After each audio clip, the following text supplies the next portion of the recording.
Are we ready, Jeannie? Okay, looks like we're streaming. So welcome everybody, Senate Education, Tuesday, the 8th of September. And just a heads up for anybody who might be watching on YouTube or who will watch this a little later. We are gonna be operating, so I'm getting a little feedback from somebody. Somebody not muted or have a double device? Okay.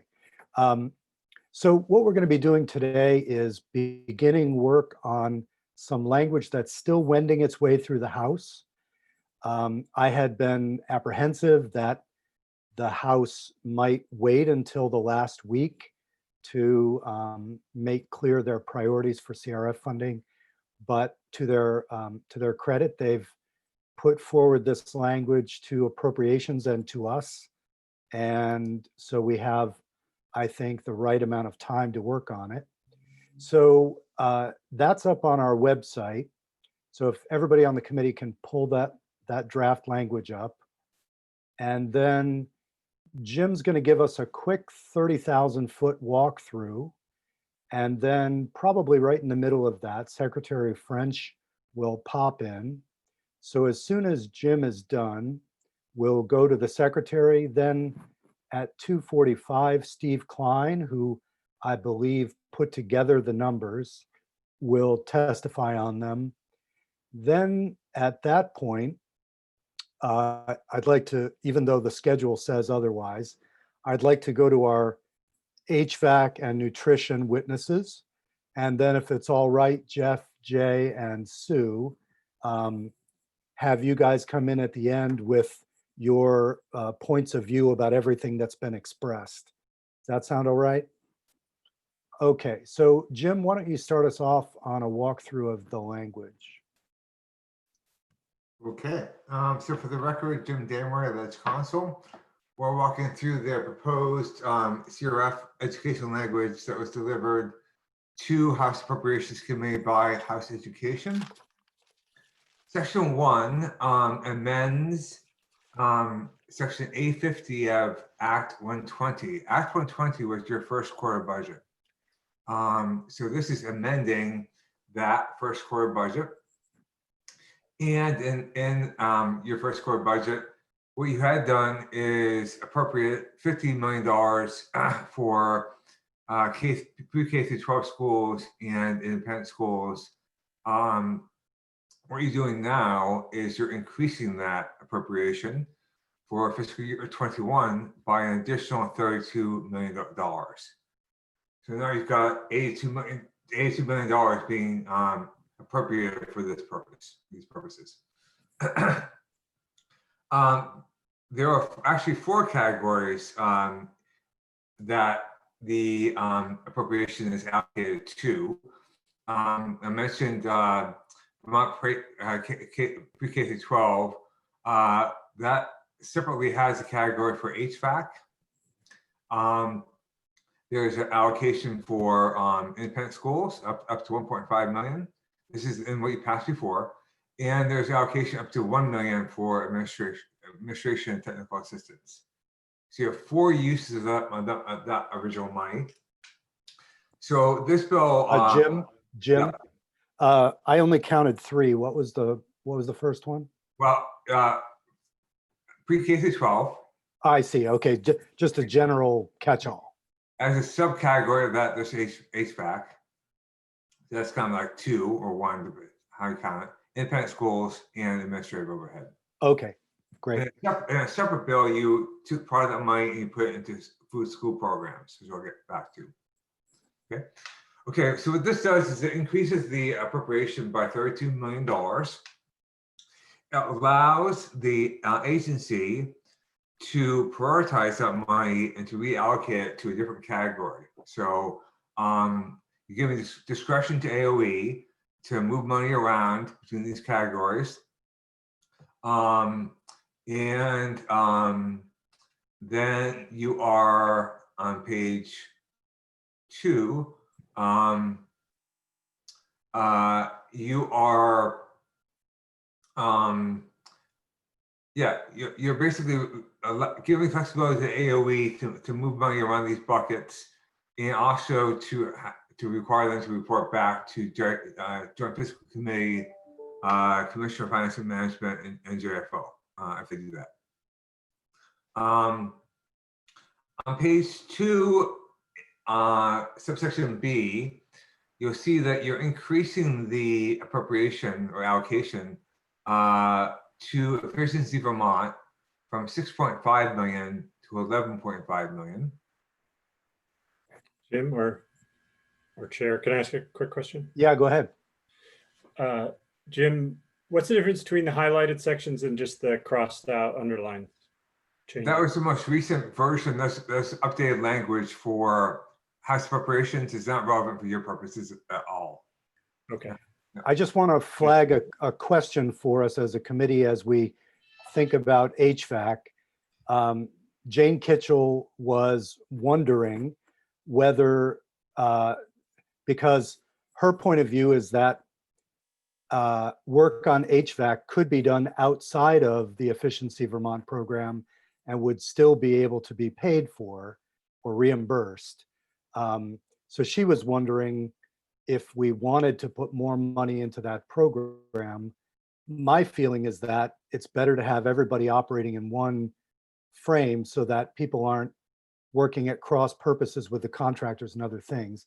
But just as we listen to the HVAC people, one of the questions would be, do we leave the agency with the ability to reimburse just generally that kind of work? Or do we add, as the House did, to what we've already done in that program? So anyway, go ahead, Jim. Okay. Line 15 on page 2 increases the allocation to pre-K through 12 schools from 41 million to 68 million. And then 17 through 19, line 17 through 19, clarify that the 3 independent tech centers are eligible for this money. They were not included in the original first quarter budget. Sorry, Jim. So is this breaking down the additional 32 million? This is, In other words, yeah, basically it's taking the 13 million and increasing the allocations to these different areas. okay, so this is not 27 million over and above the 32, it's 27 of the 32? Yeah, and the rest is going to Efficiency Vermont, right? Yeah. Okay. Sounds good. Section 2, bottom page 2, onto page 3, amends another section of your first quarter budget, which is the it's really a cross-reference to the allocation to Efficiency Vermont. So that's going up, as we just said, from 6.5 million to 11.5 million. That's a technical change just to reflect the change we just went through in the first section. Section 3 amends Act 120. So this is a separate act from the first quarter budget. In that Act 120, Section 50 had allocated up to 12 million for summer meal programs.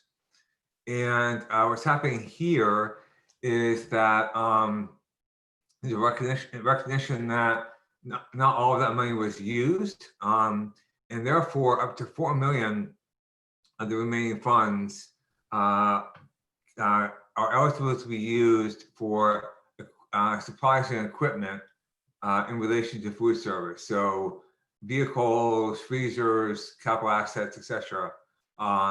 So basically it's taking 4 million out of the appropriation for pre-K through 12, which is now, we went through that a minute ago, taking 4 million of that and sub-allocating that down to equipment for food programs.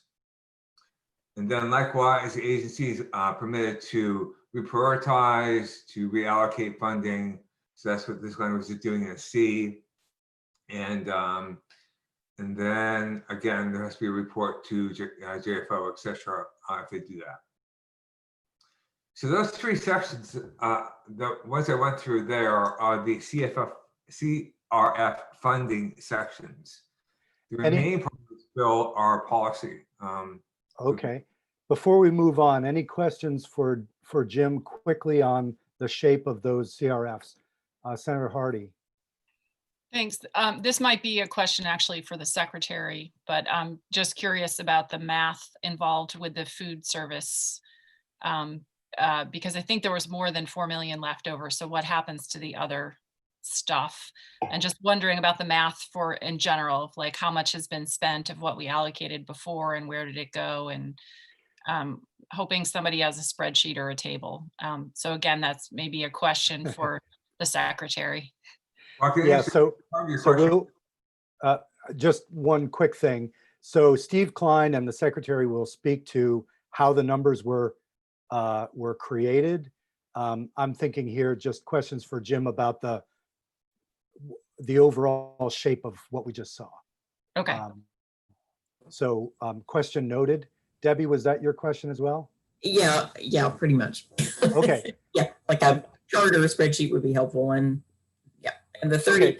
well, I just one quick, just make sure I understand. So we're talking about an increase of 32 million. And so basically 5 million increase to Efficiency Vermont and 27 million to pre-K through 12.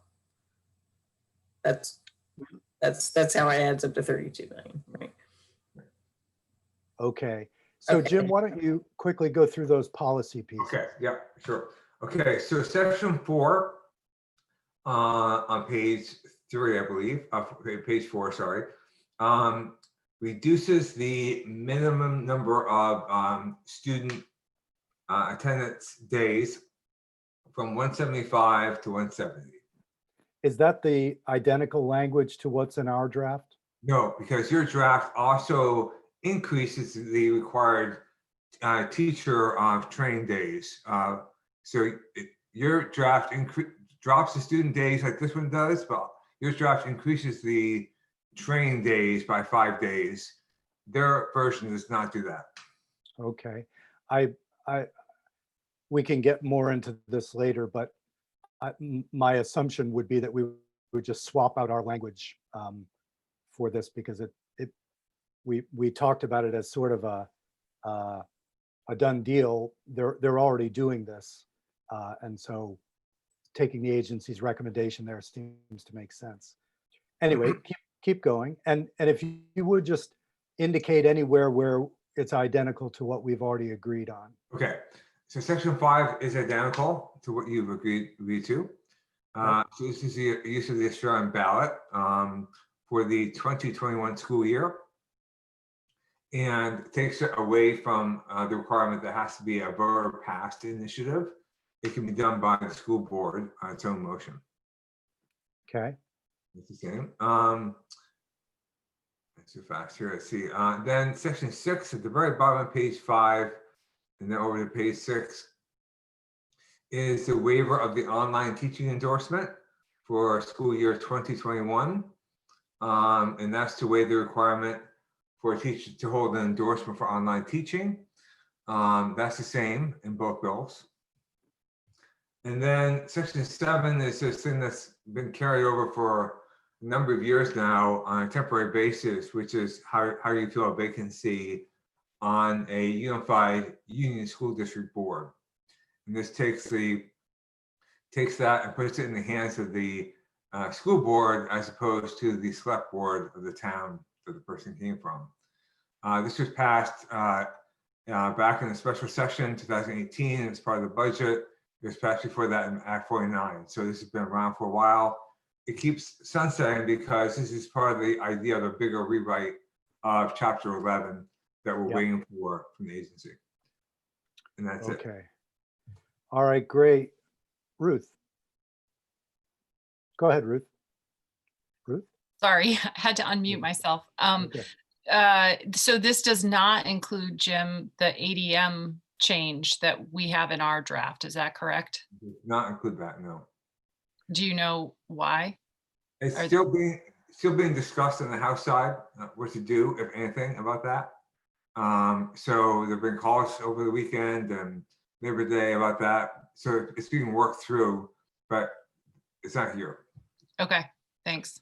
And again, my feeling about it would be, as long as what we've done is COVID related, which our little miscellaneous bill is all COVID pieces, including the qualified teacher piece, then I think we should feel free to drop those pieces in here as our additions to this. So Andy, last question before. I had we a get to question secretary. on section 7, but I can hold it if you'd want to move on. Okay, why don't we? Because we've got the secretary here. We're going to lose him at 3, I believe. Mr. Secretary, good to have you with us. Good afternoon. So I guess my first question would be how the numbers were reached. These particular numbers, they're all very, they're not round numbers.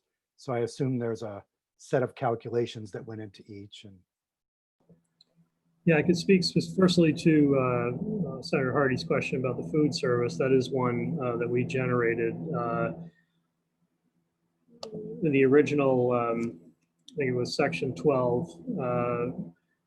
We had funds, I think approximately 40 of 60 some odd food service authorities submitted for reimbursement in mid-August. And we had about $2.2 million worth of requests. So we had funds left over in there. So our team went back and discussed that with food service programs to see if they were going to have other expenses. And we identified, particularly in the area of equipment purchases, supplies. These would be things like freezers and other capital assets that would be useful for them to continue to meet the mission under COVID of feeding children. So that's how we came up with the additional $4 million that we're adding into this request at this point. okay, how about the number 32? Yeah, this is going to be a number that wasn't necessarily generated by the agency. I can give you an update on what we have on CRF requests to date, but that wasn't necessarily a number that we put forward. So that came from JFO? I believe so, in consultation, probably with the superintendents and business managers, school boards. Okay. I am curious about the update. Where do things stand? Yeah, so we had, I'm just trying to bring it up here, districts submitting requests into us. I think the latest numbers I have as of September 3rd, we asked them to detail out additional CRF costs they would have, and that came out to about $67 million. So this would be, sort of the equivalent, I guess, of the LEA appropriation of 29 million. So, so we know there's additional costs beyond what was budgeted in CRF originally. So you mean 67 million, including everything since the start of the pandemic?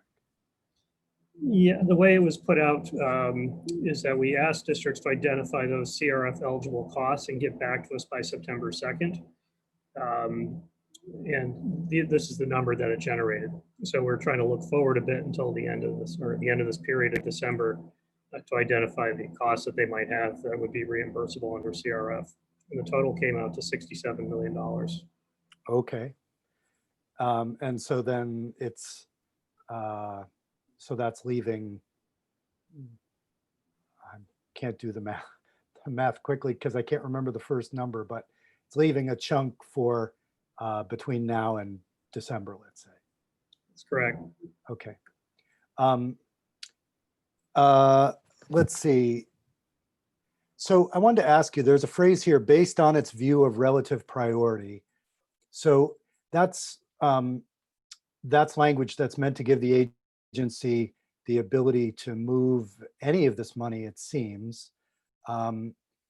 That seems a little broad, given that we are laying out policy priorities here, categories of expense that we think are to be prioritized.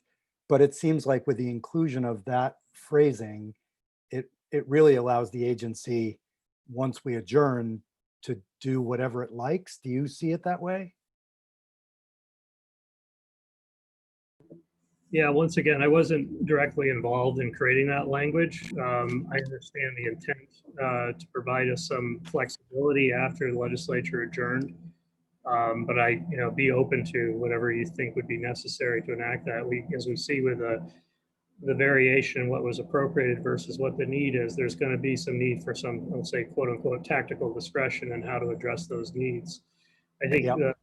the cover with CRF, so to speak, is that all that has to be, tied to the federal eligible expenses. So there's not a lot of leeway in terms of using funds in other ways. Just a question of how to allocate them, if you will, among the different appropriations that are available. Yep. Well, for instance, the 4 million that you're looking now to repurpose from the 12 million for nutrition is going to things that support the nutrition, infrastructure. So so maybe some language where, there's some reference to the priorities laid out elsewhere in the statute. So I see we have Steve Klein. Secretary French, would you want to turn it over to Steve Klein now? Yeah, sure. I'm happy to help. I do have to leave here in a few minutes. So Understood. Welcome, Steve. Good to see you. Good seeing you. We're wondering a couple of things. First of all, there have been a couple of requests for a spreadsheet of some kind, if you have one. And failing that, we're looking for some insight into how the numbers were generated. Okay. So for instance, the 32 million that has its various components, how was that number reached? What was the set of calculations, et cetera? Okay, and there's not a spreadsheet right now. Here's the situation. The House put in 32.2 million, which is a little bit higher than what you have in your language. The language has been adjusted in the House bill, and they're doing it. What happened was last week, and I don't know what you just were told, so I don't want to repeat everything you've heard, but the numbers coming in from the school districts are not even all in yet. There's some school districts, they may be into AOE, but we haven't really got them yet. So what we're carrying there, what we're looking at is a changing tableau of just how much money those school districts need for to cover their expenses. And so how do we get to 32.2? It's a function of what we think the need will be and what the House had available to give them. So if you were to ask me, and we can go through these numbers, the number of what you actually might need might be a little higher than what the House could afford to give them. They gave them 32.2. That is a slight bit lower. And I can run through that and say where the differences are. So we were told, and you probably have had testimony, you're going to get testimony on this, that the Efficiency Vermont thinks they could spend another 6.5 million on HVAC systems. I thought it was 5.5. Well, 5.5, that's fine. I haven't really received any, I've had a phone call, but I haven't heard any final testimony. We put in 5 for the House. So they're putting in a little less than what you think, Or no, 5 million, right? Because yes, 5 million. yeah. And that's partially, again, there's a function of money available, and there may be HVAC work done that's not through Efficiency Vermont. And I think that a lot of schools have needs that have not been reported yet, and that are, I think Jeff can talk about some survey he did. And and one of our key concerns is just the money available for the schools to cover their needs. Steve, can I ask, and maybe this is a question for the House committees themselves, but when you say how much the House had to spend, when we left, my understanding was that there was 100 million that had been fenced off. So when we say what the House had to spend, are we talking about the speaker maybe divvying up between committees that money?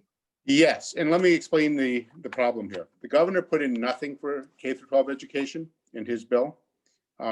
These are some of the things that are at issue, and so anything the House spent, even though we had 90 set aside by the legislature, and the governor spent 133 million on economic development, if we had kept the 90 million, that would have reduced you would have to have taken it from somewhere. So the House did have to look at the sort of needs and make its own determination of where money went. There's So- a couple of factors. The Senate has a bill right now, a hazard pay bill, that is going to cost 22 million more. The latest estimate I've seen than what the current bill does.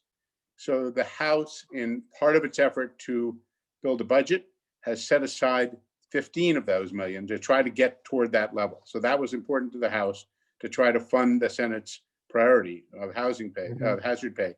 So you have 15 there. You have the fact that the governor set in nothing for the K through 12. So the 32 plus 15 is like $48 million that the governor didn't have to deal with. And so in that process of identifying needs, that's what they had.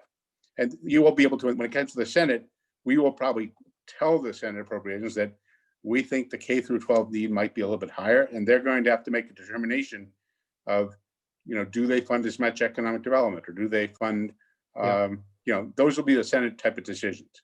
Well, what would be important to me, maybe obviously, is what the actual estimated need for K through 12 is, Correct. regardless of those more Yeah. political considerations. Yeah, so let me finish going through that, because that's a good point. So your efficiency Vermont, your number is right now 5.5, right? And Yeah. then the House put in 5. I mean, not the House. Yeah, House put in 5 million. So you can sort of see one difference there. The major area where we have this unclarity is in the amount that schools are going to need to use in the way of CRF money. And as I was saying, I think that, and Jeff is going to have to correct me, at the last count, I think 85% or so of the schools had reported. And we based an estimate based on that 85% of the schools that reported, plus the 5 million, and with no cushion. And we came up with a number that's about $900,000 higher than what the House gave. So, but the problem is we have 15% of schools not reporting yet. And the other problem I just want to flag is every week that goes by, we know more. Like, we're in a very tenuous time right now. I would have preferred to build a cushion in, because as schools open, we may discover larger needs. So if you were to have me come in, we're just finishing the House bill. Obviously, the committee's just voting it today. By next week, when you get that bill, I would really appreciate a chance to come back and say, we think the number is X, because it is changing. We could see it go down as the other 15% of communities report, or its districts report. We could also see it go up. Right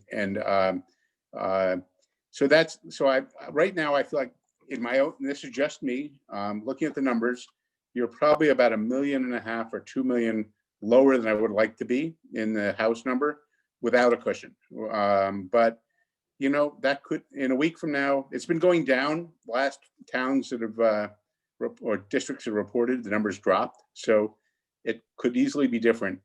That's not a large number when you're talking of a total expenditure of about 60 to 63 million of CRF money. So we're definitely in the margin area. And the other concern is you don't want to over appropriate. You want to appropriate enough that you can cover it. We have a system in place now that if the money is not used, it'll be recaptured. But since everybody's hunting to cover their needs, the Senate has the hazard pay need, and this is a pressure. There's pressure on not going over, but it's clearly what the Senate's going to have to deal with. Okay. Questions for Steve? Go ahead, Senator Hardy. Thanks. Steve, I know that this is changing rapidly, but I guess I'm going to just put in another plug for a table so that we can follow what has already been appropriated, what has been spent and what it's been spent on, and then what is the recommendation or the suggestion or the proposal for additional appropriations and where specifically it's going, because I'm a numbers person and I'm still having a hard time following what the ins and outs of what's been where we're at. So in this, that's fine, and we'll do it. I think what I would suggest is, what I would like to do is, when the bill comes out of the House, because they basically, it'll probably take them till Friday to pass this bill. We will produce a table at that point that says, here's what you have, here's where your needs are. And this information about 5.5 I'm getting now, we will we'll put that in there and do a table saying where we know the need is as of this moment, because it changes. And so so it will not be a definitive table that says, this absolute. I But think I will it's, definitely do it. At the end of the week, we'll put something together. Steve, I think it's 5 million, not 5.5. I thought you said the need was 5.5 and the House gave 5. No, we haven't spoken with the HVAC witnesses Okay. yet, but the House has added 5. So Right. it may be that we come up with a higher figure, but we haven't yet. Correct. So Okay. so I think what you'll hear, and I really don't want to get ahead of them, is they could absorb a higher number than 5. That was all Okay. the House added. Okay, great. All right, thanks very much. That's helpful, Steve. Okay, And no we- problem. And we- we'll definitely put together a table on this that we should Beautiful. have and I'd like to have the 100% of the communities, because that'll give you a little more assurance that number is accurate. So Okay, and Steve, that'll be a Jeff question. I think one of the most important things you said, to my way of thinking, is that you believe there's it would be wise to have $2 million more than the 32. That would be my today's opinion. Yes. Yep. I have to tell you again, as Yep, the it'll week change. progresses, it could change. Okay, but just so that we know that from the Yeah. get-go. So Yeah. thanks very much, Steve. All right, no problem. Thank you. And as I said at the beginning, what I'd like to do now is go to the people from Efficiency Vermont, the HVAC witnesses. I think it's a great lookout that the House is looking to add money to that program. To me, that says that the program was picking up on a need, and now that need is generally understood. And we're fortunate that it seems we can get more work done than we thought. So with that said, let me, if I could, ask Jody Lesko and Dan Riley. Not sure what order you'd like to go in, but feel free to go back and forth or do whatever sort of presentation you want. What we're looking for is an update on what's already been done quickly.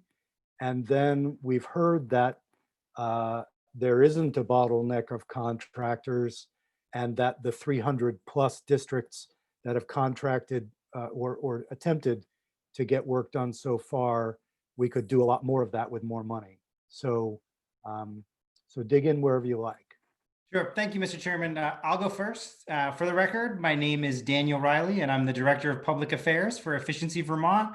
I'm going to give you a quick recap of why Efficiency Vermont was chosen to administer the program and our progress to date. And then I'm going to turn it over to my colleague, Jody Lesko, who oversees the program. Very briefly, as the state's energy efficiency utility, we operate in nearly every corner of the state. We cover every community except for Burlington, which is covered by BED. To give you a sense of our overall reach, 2019, we served over 70,000 residential customers. We partnered with over 2,500 trade allies, including contractors, engineers, manufacturers, suppliers. Importantly here, we have over 20 years of experience working with schools here at Efficiency Vermont, and we were really able to build on those strong ties in order to ramp up this program very quickly. It's been said many times in testimony, but I do just want to repeat it very quickly. This program will not prevent the introduction or spread of COVID-19 in a school setting. However, as you know, adequate ventilation can be a helpful mitigating factor, and it can reduce the likelihood of the spread happening. Also bears repeating, the program isn't expected to bring every school in the state up to the level of top ventilation standards.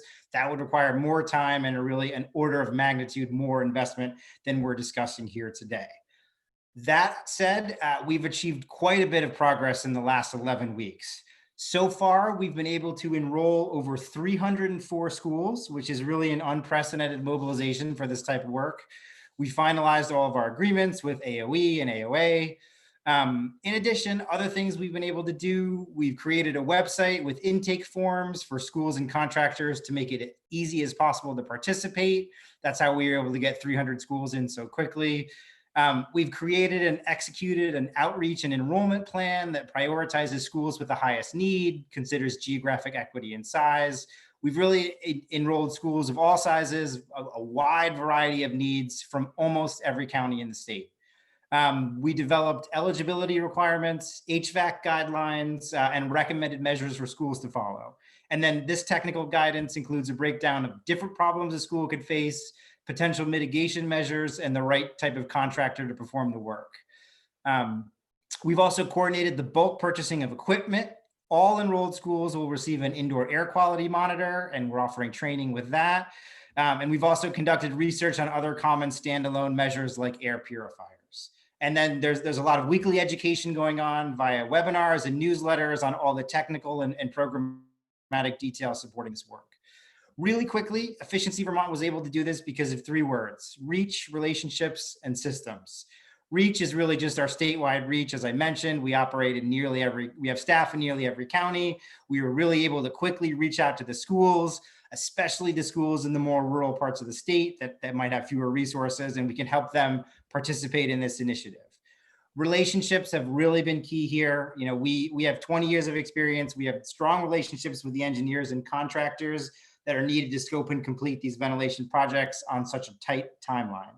Our outreach teams have been in constant contact with them, and really we've been monitoring the supply chain for this since March when the crisis began. So we really have a good sense of the capacity and the needs at the moment, and my colleague Jody is going to discuss that in just a second. And lastly, it's really the systems in place. And you know, Efficiency Vermont has the administrative infrastructure and the team in place to be able to ramp up quickly and really be able to understand what's happening in every different part of the state. In terms of additional funding, as was mentioned, you know, we believe that given the large demand for the program and the average project cost, we do believe that Efficiency Vermont could quickly and effectively utilize an additional $5 to $6 million for the program. We are also confident that we could distribute that funding before the end of the year, given our pipeline.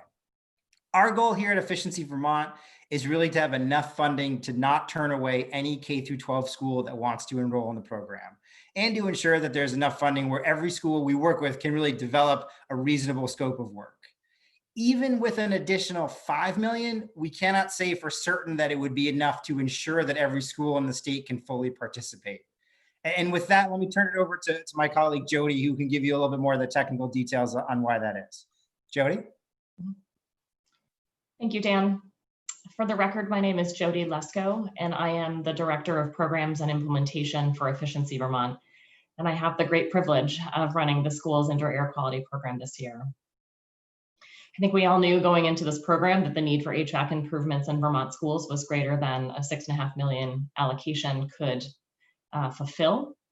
And we knew this because we and our contractor network and our partners like the Vermont Superintendents Association have been in these schools and have seen the state of HVAC systems in Vermont schools.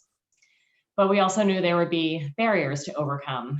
And as Dan said, indoor air quality is just one piece of the very complex puzzle that's facing school administrators. And we knew their attention would be pulled in many different directions as they were preparing to reopen. We also knew that the supply chain was under stress because of the global manufacturing shutdowns that we've seen that are coinciding with the increased global demand for HVAC equipment. In short, we've been blown away by the response from schools and from the contractor community. After the governor enacted the program on July 1st, Efficiency Vermont initiated an education and outreach campaign on July 8th, and we received 130 intake forms from schools just in that first week of the program. We also heard from over 30 engineering firms, design firms, and contracting entities wanting to sign up to help schools. And we've heard from HVAC contractors that they've been able to bring back furloughed employees because of this program. To date, we have approved subgrants for 121 schools, totaling $5.8 million. The projects will be completed by the end of the year. Combined with the purchase of indoor air quality monitors for schools and the cost to administer the program, we've reached the limit of what the original funding can achieve. We have already identified $5 million worth of projects at 159 schools that have enrolled, but not yet been approved for funding. We also have 24 schools that have enrolled that have not yet submitted scopes of work. And we have over 100 eligible schools that have not yet enrolled or submitted an intake form to us. We've now paused funding approvals for subgrants. With additional funding, we would proceed with refining scopes of work and getting projects underway with those that have already enrolled, and we would encourage pre-ordering of equipment. We would also initiate dedicated outreach to those schools that have not enrolled. You might have seen in Vermont Digger that Evelyn Haberman Killian of CX Associates, who provided testimony here earlier this year, was quoted as saying that schools working with her firm have estimated project costs between $40,000 and $60,000 as they move toward COVID-specific ASHRAE and CDC specifications for their HVAC systems. To date, when I look at the whole project pool, our average cost for approved projects is $48,000. Not unlike what I believe Jim was saying, we are seeing a downward trend. So that average cost is coming down as weeks progress. It is a rapidly evolving situation, as so many things are right now. And while most schools' scopes of work are in the $30,000 to $45,000 range, there are some schools that are far exceeding this. It's not uncommon for folks on my team to review scopes of work in the multiple hundreds of thousands of dollars for HVAC improvements for a single school. There's a big question about how much additional work the supply chain and the contractor workforce can support between now and the end of the year. There are currently 8+ week lead times on some types of large air handling equipment. While this is only slightly longer than normal, the window for order, delivery, and installation before the end of the year is definitely closing quickly. Air filters are also experiencing longer than normal lead times, and some models of standalone equipment are currently out of stock.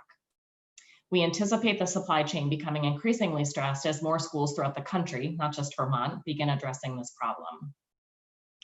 While there are early indications that the contractor outfits and the workforce are reaching their capacity in some pockets, none of our contracting network are currently turning away work with schools. Because of the investments made by Efficiency Vermont for program setup and outreach and education early on, an increase in grant funding would not require the same level of Efficiency Vermont labor to deploy. I estimate that a doubling of the grant amount would only increase Vermont's cost to administer the program by 50%. This means that more money could be deployed directly to schools. And as Dan said, Efficiency Vermont's goal is ultimately to work with as many schools as possible while making meaningful indoor air quality improvements with those really customized scopes of work.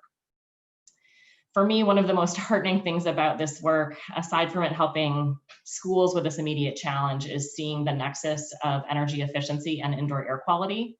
Some of the ventilation changes covered by this grant will help schools save money on future energy bills and positions them for greater energy efficiency when the pandemic is resolved. This is particularly important as we expect schools' budgets will be constrained in the coming years. With that, I look forward to answering your questions. Okay, that was very helpful. I think your testimony speaks to a question I put out earlier, which was posed by the chair of Senate Appropriations. Is it better to drop the 5 or 6 million into this program, or is it better to recognize that a school could, on its own, contact a contractor and then seek reimbursement? Everything that you've said, and I think all of our thinking to date, suggests that we would want to work through this one pipeline. As you say, you've already got it set up and working. You've created categories of prioritization, et cetera. If we didn't use this network or program and just allowed people to go on their own, we could wind up with the situation we were trying to avoid, which was bigger, better resourced schools in more urban areas, picking up all of the contractors and available equipment. We definitely agree.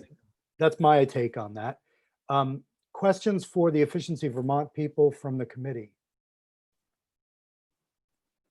Okay, so I understood you to be saying between 5 and 6 million you believe is doable. There's also, as was noted by Steve Klein, a clawback mechanism if it looks like we get toward the middle of December and the money isn't going to be spent on this program, the agency would have the ability to move it anyway.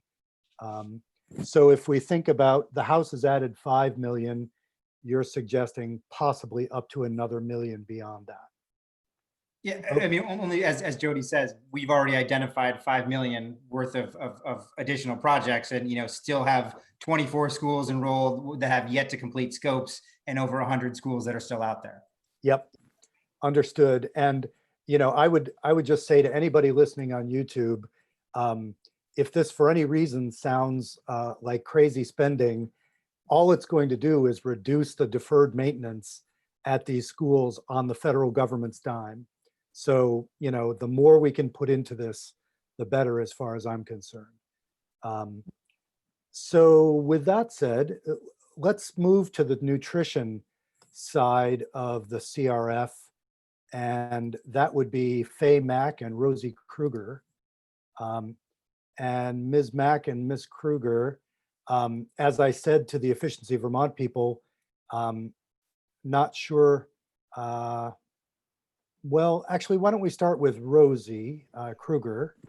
And Ms. Kruger, if you want to just give us a heads up on how money has been spent, the agency's thinking now on the flexibility that's being given, and that will set us up for Hunger Free Vermont to speak to it. Sure. So for the record, Rosie Kruger, I'm the State Director of Child Nutrition Programs at the Agency of Education. And I haven't actually had the opportunity to talk to this committee since March, and I'd love to take a second, if you've got the time, for me to update you on all the work that our child nutrition programs have done across the state since schools closed in March. Sure, if it's relatively high level overview. Sure, yeah. I think that'll kind of help you understand where we are right now and how we've overcome some challenges in the previous months and the challenges that schools are facing right now as we head back today. So first, I want to say that I'm really incredibly proud of the work that our schools and our child nutrition programs across the state did in March and have done in the months since. Within a day or two of school buildings closing, we had school meals programs set up in every supervisory union in the state to be able to continue to provide meal service uninterrupted to kids in their homes. And this required intense dedication and work from people on the ground to figure out how to do something that we'd never done before. And so we applied for tons of waivers from USDA to allow us to keep serving those meals to kids in their homes. We were able to get some waivers that allowed us to continue serving meals to all children at no cost. So all kids 18 and under have been eating at no charge since March.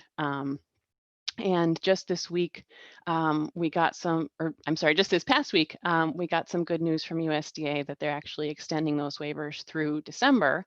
So we will be able to continue feeding all children 18 and under through December, pending some funding being available from USDA.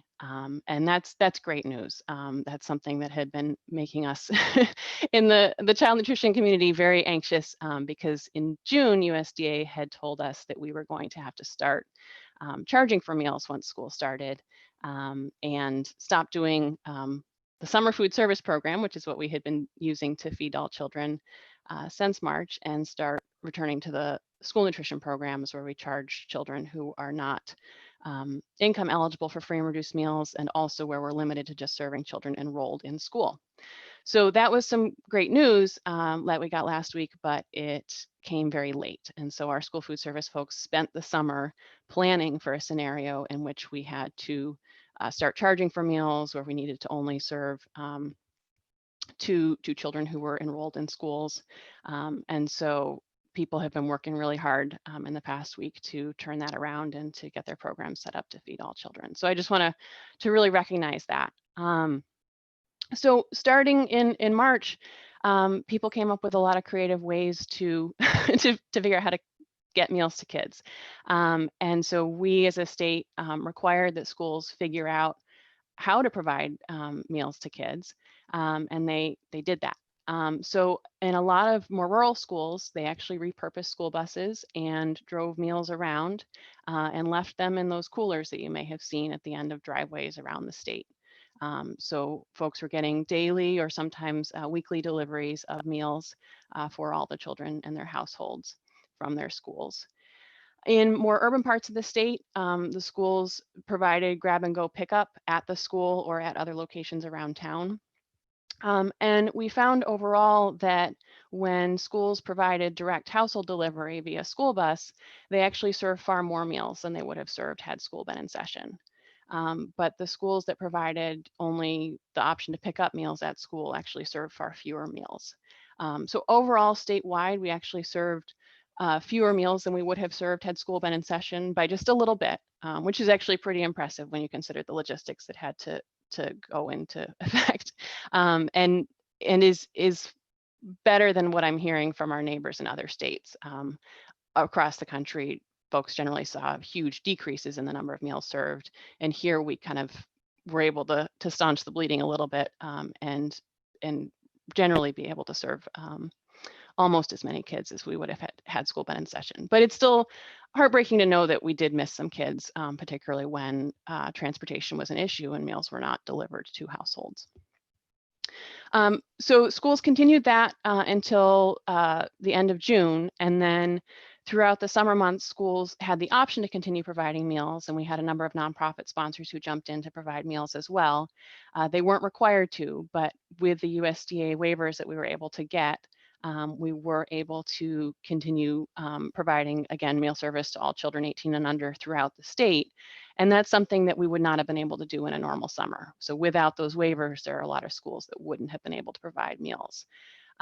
So a lot of schools who had been providing that household delivery using school buses, because they were unsure about what funding would be available, made the decision in early June to scale back and to just provide pickup options.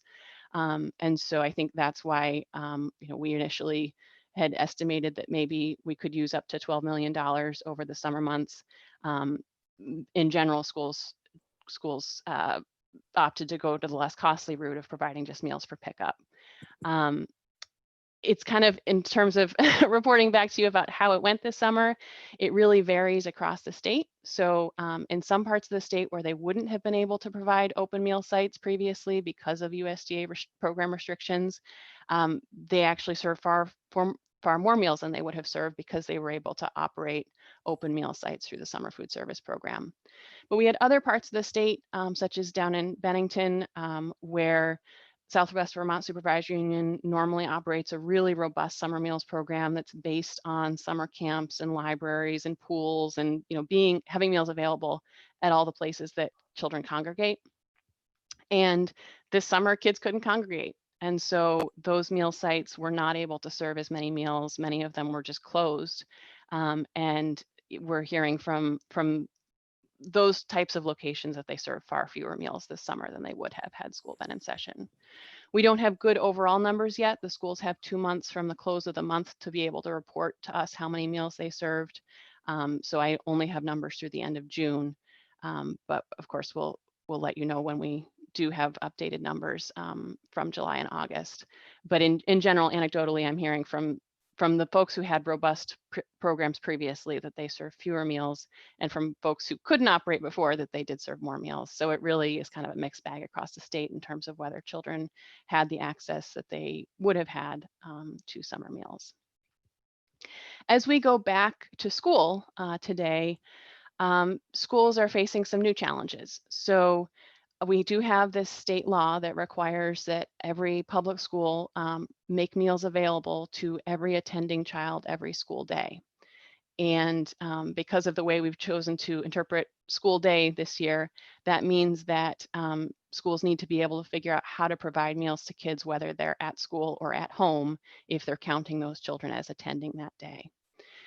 So that means if the kids are at home, you got to figure out how to make meals available to the children in their homes again. So that may be via school bus delivery or via a grab and go pickup, either at the school or at locations around the community.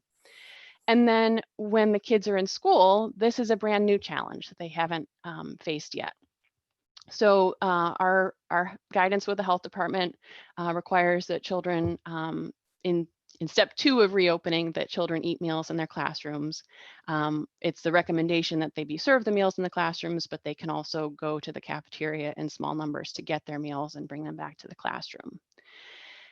As an example of how that changes meal service, I want to just pick one component of the school meals program and tell you how that has changed when we start talking about serving meals in the classroom. So milk is part of the school meals program for both breakfast and lunch.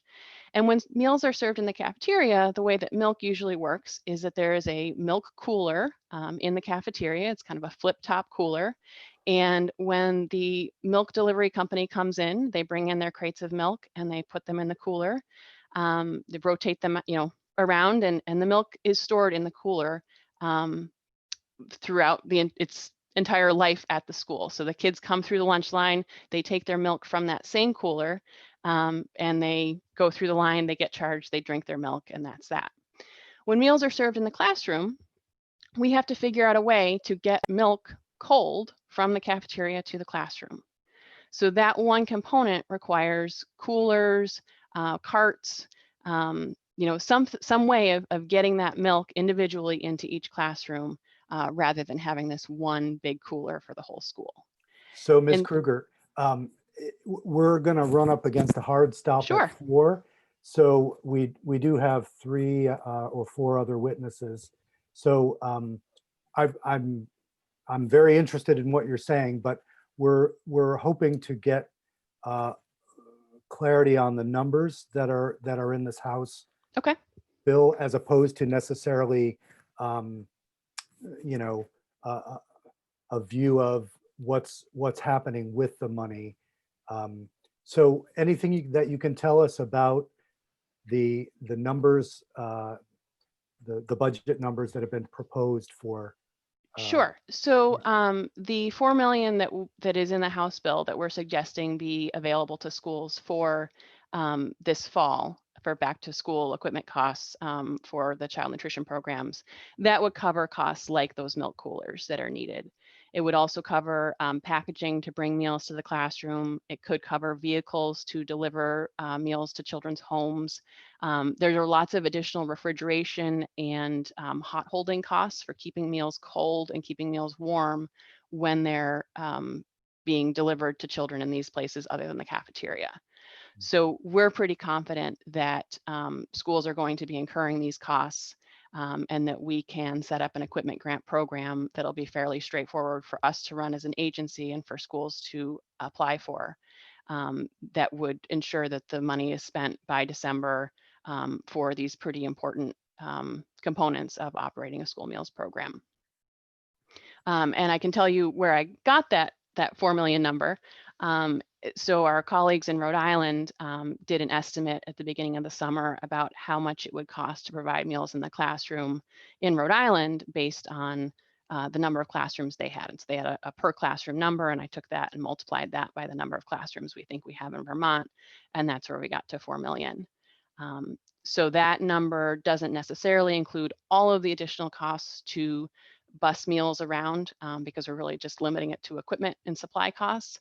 But schools could use other funds that are available, other CRF funds available to them for those additional costs if they wanted to incur them. Mm-hmm. Senator Hardy, you had a question? Yeah, thank you. Rosie, thanks for your testimony. So originally we provided $12 million in June for summer meals and associated costs. My understanding is that 2.2 of that has been spent. Is that correct? Mm-hmm. And then you're requesting that 4 million be allocated for equipment and supplies for the school year. So that's 6.2. What's happening with the other 5.8 million? I think it was my understanding that the legislature was looking to take that money and spend it elsewhere on education programs. So I think we were saying that we're confident we can use this for child nutrition programs, but if you wanted to repurpose the rest of that for, I think by default, it goes back into the general CRF funds for the agency to spend. If you did something else, then obviously that would. So I can answer that. If I just want to jump in if I can. Sure, Steve. That was we needed 5 more million for the Efficiency Vermont. We used that extra 5. Actually, money's fungible. To get to the 32, we did use that essentially 5.8 to help achieve that. So the 32 is not all new money. It's repurposing too. That's why I Okay. want the table. Good, Fine. good point. Yeah, okay. Thank you. And Rosie, the other costs for school meals will be covered because of the federal waiver that allows schools to provide universal school meals. Is that? So they will, until December, they will receive about $4 per lunch that they serve and about $2.30 per breakfast that they serve from the USDA for every single meal. So we think that's enough to cover the cost of the food and the cost of the staff to prepare the meal, but it's not necessarily enough to cover the cost of the extra packaging or transporting it or all this additional equipment that we need to store the meals safely and move them around the school building or around the community. So that's why, we've kind of structured it as an equipment grant for those costs specifically. Okay, great. Thank you. Okay. And great. If I could, then I'd like to move to Faye Mack. And Ms. Mack, at any point, if you want to address the actual numbers that are at issue or the specifics of the program, that would be great. Sure, absolutely. For the record, my name is Faye Mack. I'm the Advocacy and Education Director at Hunger Free Vermont. Thank you all for having me today. And I can be pretty brief. I know that there's a hard stop coming up. But I really want to just take a moment to thank you all for really prioritizing food security needs in the legislature throughout the pandemic response. We're seeing hunger is currently at a level higher than it ever was during the Great Recession or at any point we've seen in recent history. People are facing dire straits in ways that they haven't before in the last 20 or so years. So programs like the school meal program is really crucial for families in order to put food on the table and make sure kids in particular are able to have the nutrition that they need in order to navigate the complex learning environment that they're all navigating this year and to succeed. And I also want to thank Rosie and her team. AOE has been a really strong partner in all of this work this year and have worked so incredibly hard to support schools. There have been a lot of unknowns coming from the USDA and just from the situation that we all find ourselves in right now. And the technical assistance and support is really crucial.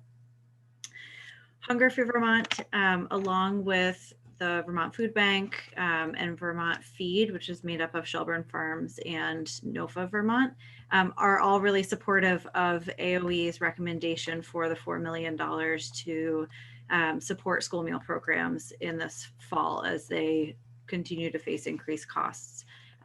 As Rosie said, schools are going to face costs that they haven't faced in a normal school year: packaging costs, need for carts and coolers, and ways to keep food cold, ways to keep food warm, and to serve food in a way that's totally different than how food is currently and are usually served to students in the cafeteria. The summer food service program, which will be able to reimburse for the meals, as Rosie mentioned, has a higher reimbursement rate than the National School Lunch Program, but they're facing costs that are totally new. There are needs for the equipment, for transportation. I would also add that in addition to equipment and supplies, I don't know if this would be covered in the way that AOE is proposing, but there are going to be ongoing costs for the transportation, gas, vehicle maintenance, leases, all of that. So those transportation costs are going to kind of continue rolling throughout the school year, along with packaging costs and other things that need to be bought continuously too, that may not all be able to be purchased right up front. The $4 million seems, based on Rhode Island's estimates, seem like a good place to start. It's hard to know how much schools are going to need to spend. And I think it's important that the number is something that feels like it could be spent, to avoid a lot of unspent funds toward the end of December. So the $4 million seems like a really good place to begin and a good estimate. And so we're supportive of that. the other thing to say too is that the costs are going to continue into the coming year as well. I know that we're talking specifically about CRF funding right now, which ends at the end of December. But school meal programs are going to be facing increased costs throughout the school year. And right now, it's really uncertain what kinds of programs and what kind of access schools will be able to offer in the second half of the school year based on the USDA and the waivers that they're approving. The situation that we're in right now with universal school meals for all students is only approved through the end of the year, and they need Congress to approve it for the second half of the school year. So we may be faced with a whole new set of complications too as we look toward the coming year as well. Okay, great. And a good note to put out there, Congress so far has failed to give us what we've been asking for, but hopefully they'll be spurred as we go forward into this fall season. Certainly. Questions for either Rosie Kruger or Faye Mack from the committee? I think they're in agreement on the numbers. Did both of you testify in the House committee? No. No. Okay. But you seem all right with the House numbers on nutrition. Okay, so not seeing any questions for those witnesses. If we could turn to, let's go in order as we have them listed on the agenda. Jay Nichols, Jeff Francis, and Sue Saglowski. So Jay, if you want to start us off. Okay, for the record, Jay Nichols, Executive Director of the Vermont Principals Association. And we will each try to be brief so you have some time for questions. And I'm just going to turn us back to the whole bill. So we appreciate the House's attempt to make sure that we spend the COVID-19 funds and not return anything to the feds, quite frankly. I'm not sure there's enough money in here, but I'm optimistic that there will be, and that will be pretty close. I fully support what Steve Klein said about making sure there's some type of a buffer. The last thing we want to do is leave schools in a position where they can't fund this and the burden goes back on the local taxpayer during a time of unprecedented financial crisis in the state of Vermont. So we don't want local taxpayers to get hit with any extra fees. So we need to use that federal funding appropriately as best we can. In terms of the provisions in the bill, the increase in money focus on HVAC improvements makes sense. It's probably not going to be enough. Senator Baroof, your comments on deferred maintenance are point on. So hopefully that money can be used in a way that helps us over a longer period of time. Let's see. We've told our schools, at least the Principals Association, we've been telling schools to spend what they need to spend to make sure they can reopen safely. So all the funding that's provided in here all goes towards that end, including the meals piece. Schools have done a great job, as the two ladies just attested, in serving meals to kids in the summer. And there's a lot of problems with serving kids now in school when we have many kids in hybrid or remote learning environments. So there's going to be a lot of work that has to be done there. In terms of specifics of the bill, the 170 student attendance days, we support that. This was an unprecedented year. We backed up the student days and brought staff in early to make sure that everybody was ready for the start of the school year. So waiving those 5 days makes sense. Jay, Yes. before you go on, our bill also, as per the Secretary's recommendation, ups the number of in-service days at the same time that it reduces the number of school days. Do you support that piece? I would need more information on that. Sue, Jeff, and I have been discussing that, and I don't know if either one of them wants to comment on that. And we Okay, really aren't sure exactly what that might mean in terms of locally collectively bargained agreements. okay, fair enough. I'd like to hear what Dan has to say about that too. I know he supports it, but I'd like to hear his rationale. on it. Okay. Okay. I think his rationale was that they were going to need more in-service days Up front. upfront, and that they were already in fact doing it. And so it was more a description of the reality as opposed to, any change for the districts. But I take your point about the collectively bargained agreements. Thank you. We also believe at the VPA that we have no problem at all with the Australian ballot change during the pandemic. We think that makes sense. And then to return that once we're back in more normal times to local school districts to decide themselves would rather vote from the floor or through an Australian ballot process. In terms of school board members being appointed to open seats, I've always said I think it should be done by the school board, not the select board. So we certainly would support that movement. We fully agree that the independent tech centers should qualify for COVID relief funds. And the language that makes them become a district for purposes of CRF is very important. What else? The waiver for online teaching, we support that. The standards board did a good thing in taking the endorsement and allowing that to be provisional through December 31st. But that's in the middle of a school year. And we don't know what this year is going to bring. So just extending that by statute to June 30th, 2021 makes sense. And I think that's really the major points that I want to hit on. Just reiterate again what Steve Klein said. Let's make sure we have enough money that we can make sure no school district, no taxpayers get left behind. And that's it. Sounds good. Jeff, How is my audio today? sounds all right. Good, thanks. I tried to dial in, but this meeting doesn't have a dial in option, which we'll try to figure out with Jeannie. But following Jay's comments, let me just mention a couple things. First, I support using EVT to get the HVAC money out.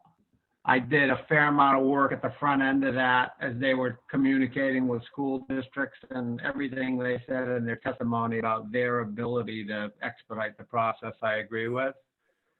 In terms of determining the amount of need for school districts, I'm going to quickly go through my understanding of this by way of informing the committee.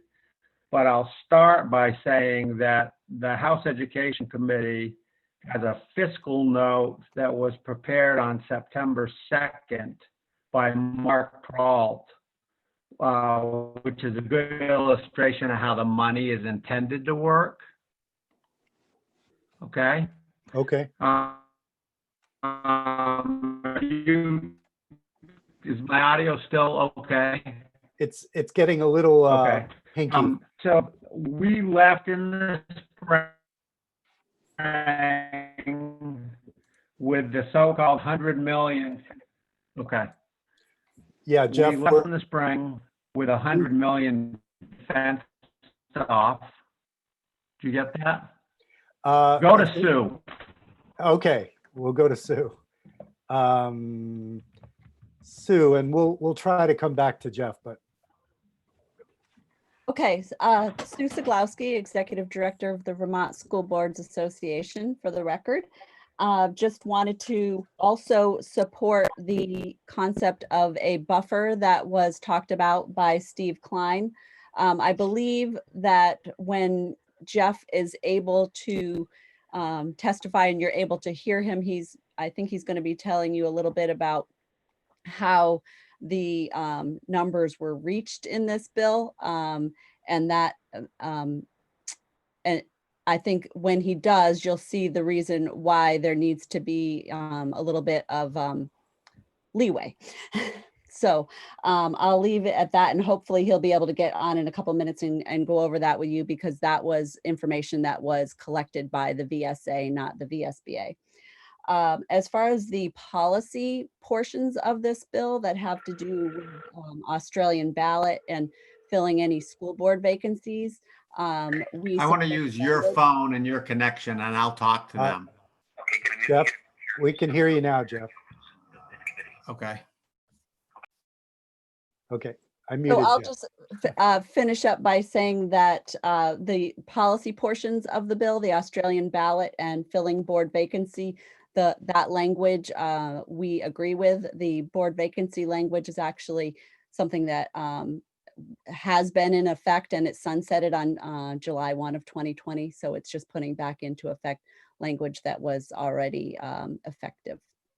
Okay. At this point, I know you're limited in time, so I can turn it over to Jeff at this point, if that's okay. Perfect. Hey, Senator Broof, Jeff's going to come at you from my phone. Okay. Oh, All right, interesting. Let's give this a shot. Okay, Jeff, you're up.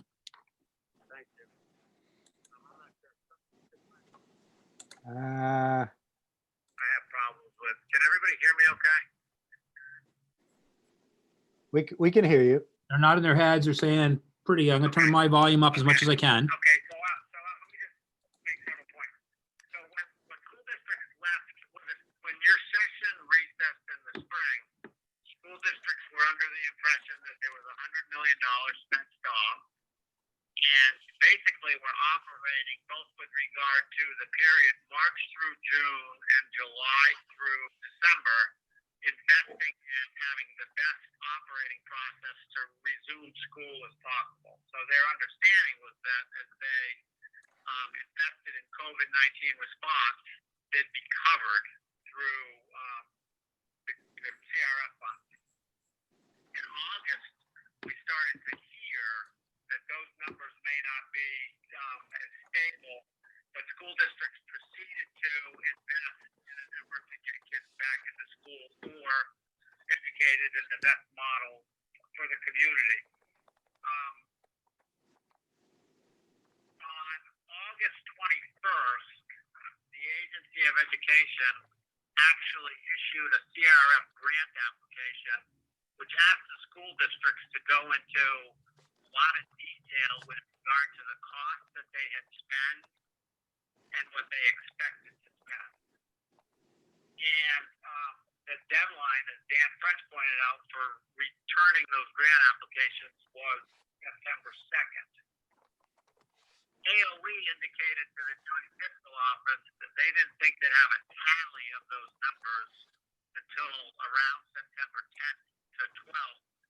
And yet JFO was charged with allocating CRF dollars that were now in an environment where there was more pressure on the dollars than there were dollars. So the JFO asked BSA for its assistance in gaining information from schools, and we provided it. So the Superintendent's Association asked. So Jeff, we're losing you now.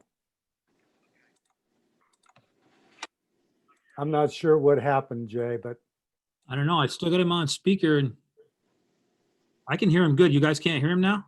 no.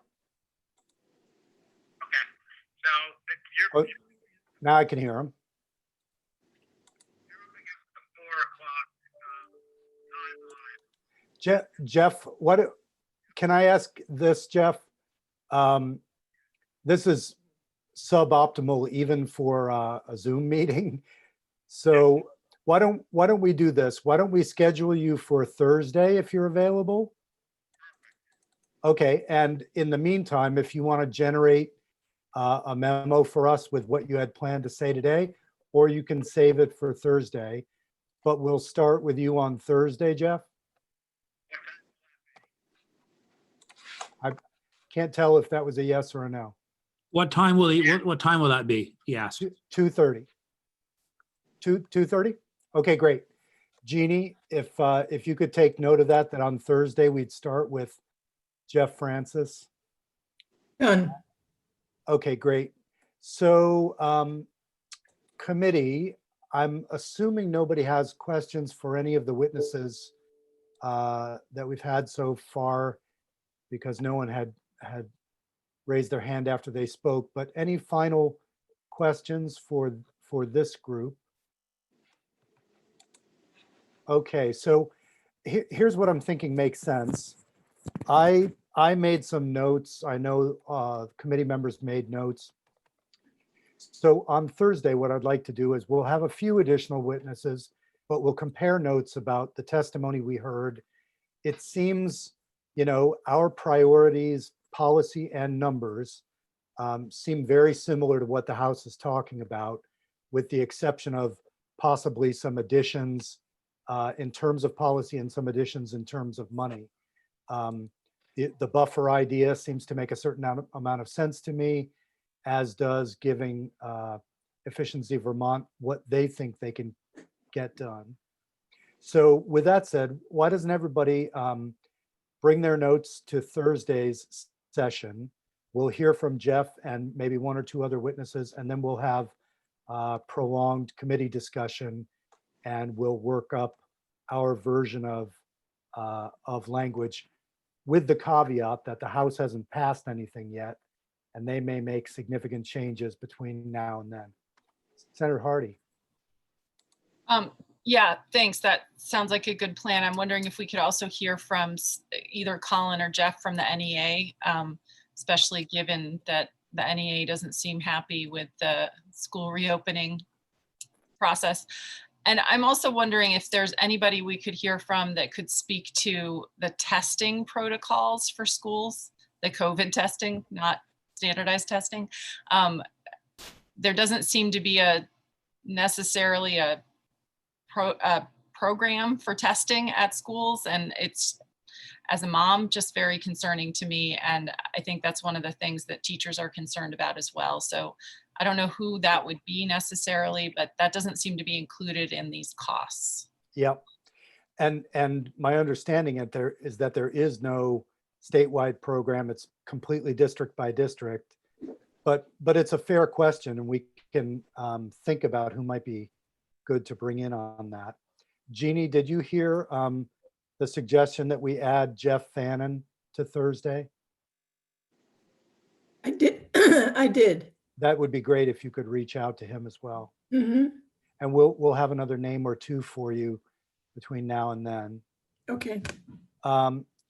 Thank you to everyone for attending today. I think, as I said, that there doesn't seem to be a huge amount of difference between what we've been discussing and what the House is intending to do. So that should make everybody's job easier between now and 2.5 weeks from now. So thanks, everybody, and I will see most of you on Thursday.